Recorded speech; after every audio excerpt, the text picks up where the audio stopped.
Alright, guys, welcome to another episode of Talking to Myself, where I talk to myself about topics that excite me. And in this episode, I'm going to be talking about why men are useless. Why men are useless. A lot of men in today's day and age, in society, they're off their path, they're purposeless, they're attached to their desires, they're a slave to their desires, so to speak. They're attached to, they chasing sex, they're drinking constantly, putting all these toxic stuff in their bodies, smoking, social media, all these stuff, all these addictions, all these desires. They're just chasing after that without a real higher purpose, without doing something greater than themselves, without, serving something higher than themselves, whether that's creating an impact in the world, whether that's serving something like the universe or God, whatever they believe in. It's more just serving their desires, being a slave to their desires. A good weekend for most guys is going to the bar, going to the pub, maybe hooking up with a girl, and that's seen as a successful night. Just short-term pleasures that don't really achieve anything, that fade and lead to addictions. That's the way I see it as well. A lot of men see this, because society's made it this way as well. We see that as a successful thing to do because it gives you an ego boost. It gets either views on social media if you go to the bar with a load of girls, or your friends can, egg you on, be like, "Oh, hey, good one, mate," if you hooked up with an attractive girl, for example. But this is not serving anything. This is just wasting your brain cells, ultimately. And like I said, leaves you in not going in a direction. Not going in a useful, purposeful direction. So you look at the successful people in this world. I'll use example famous people, someone like Elon Musk. This is just using this example because he's well known to pretty much everyone in the world. You don't see him going out to the bars, doing all this pointless stuff, chasing desires. They're almost doing the complete opposite. If anything, a lot of their time is spent alone, working on a bigger vision. Their day is dictated around that vision that they want to create, and they're not chasing these small desires. A lot of people, in fact, do stuff like semen retention, or they watch what they put in their body. They consume little or no alcohol or anything like this. Most of them are not either sleeping around or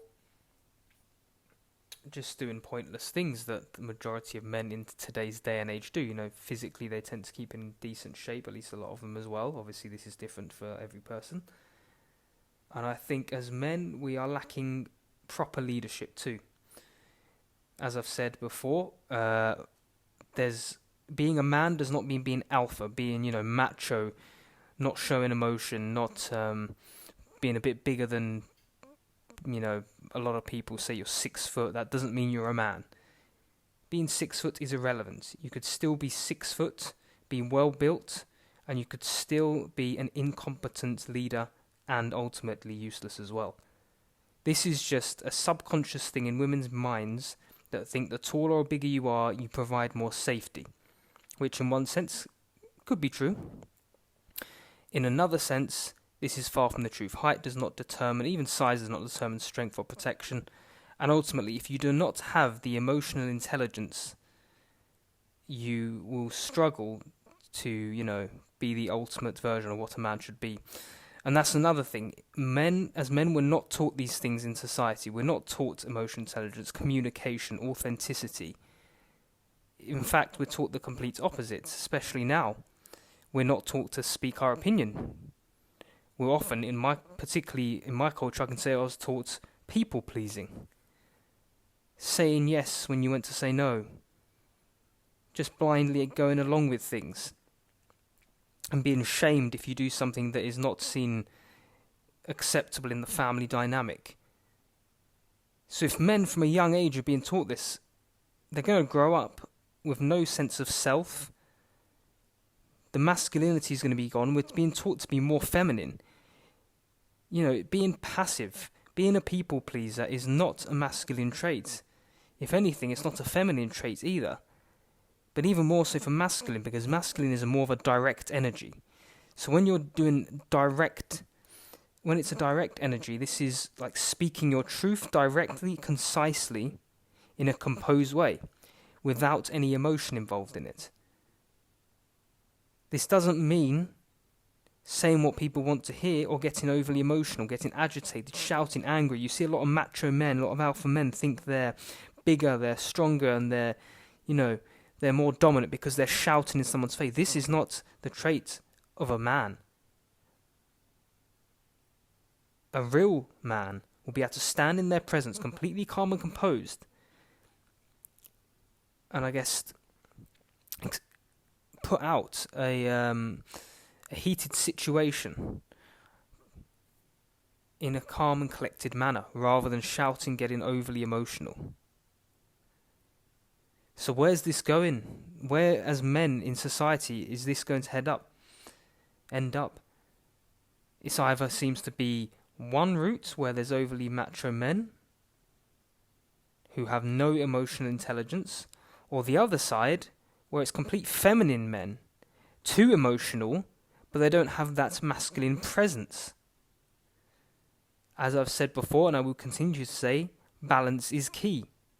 We need to teach these alpha men the emotional intelligence, communication, authenticity, emotional regulation, so that the ones that have the physical traits also learn the emotional stuff too. And the ones that are being taught to be passive, be emotional, cry, stuff like this constantly. We need to teach them to have that masculine stance, to stand in their frame, unshakable, unfazed.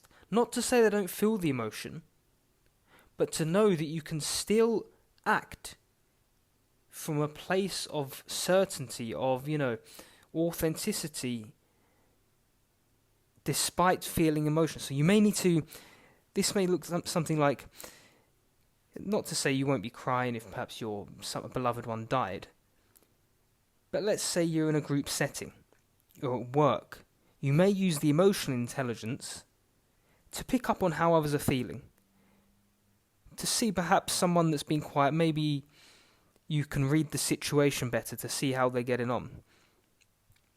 So that's where the emotional intelligence comes in. You understand what other people are going through, but the masculine trait, being firm in the presence, would come through when there's a situation, say, in the workplace.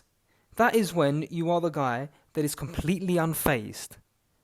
You're unfazed, you're calm and collected, and you're acting from that state of presence so you can find a solution to the problem as efficiently and as quickly as possible. And meanwhile, if there's anyone around you that's panicking, they will look up to you for inspiration because they see you're unfazed and you can lead by example. And that's the key bit, leading by example from that position of being unfazed. This is obviously difficult to teach, the emotional stuff, to macho men, because in the lad culture, environment, it's difficult to say, pay attention to the more, it's seen as a feminine trait. People just write it off. They say, no, this, I'm not about that, I'm more about my, watching football or whatever it is. That's the stereotype, but generally speaking, I'm just thinking of like the stereotypical, say, builder environments where it seems to be very macho men. This is not the only issue, of course. As I've said, men, attached to not only their desires with junk foods, with sex, the crap that most men are putting into their bodies, I should say. This is all taken away from the masculinity. You wouldn't think it. You think beer, that's a manly thing. It's only a manly thing because society's made it like that. What it's in fact doing is, one, killing your brain cells, making you unhealthy, and the more your brain cells and the cells within your body are being killed off, the less you're able to act in a way, not only that is manly, but act in a way that, your mind is functioning at full capacity. Putting the junk food in, the same concept. Your memory's weaker, your body's not performing as well. It all affects it in one way or another. So imagine if someone's not only putting in rubbish into their body, junk food, beers, alcohol, wasting their energy on pointless sex, listening to garbage music, no purpose in life, so they're just blindly doing some job, 9 to 5 standard job that's, mediocre, doesn't impact anyone, then just work, go home, play Xbox, drink some beers, maybe go to the bar at the weekend, and then, maybe hook up with a girl. So all your energy is being diverted into little different areas, multiple areas, none of which are useful. And what is the contribution here? Nothing. And that's what I say men need to work on their desires. They need to not only work on something bigger than themselves, they need to make a conscious effort to not be addicted to those things. Most men I know are not going to do this, but I would say the ones that do want to make an effort, I would say look at what things you're doing on a daily, weekly basis that are ultimately wasting your energy, that are addictive, and try and find the root cause of why you're doing these things. If you're drinking alcohol at the weekend, every weekend, look to see why you're doing that. Most likely it's because you're, perhaps it builds some confidence, or perhaps the group's doing it. Look to get to the root of it. Get to the root of it and try and do some inner work to heal that issue. And from there, look to step into something greater than yourself. Live a purposeful life and step into your masculine frame. All right, guys, thank you. Have a wonderful day. I'm out.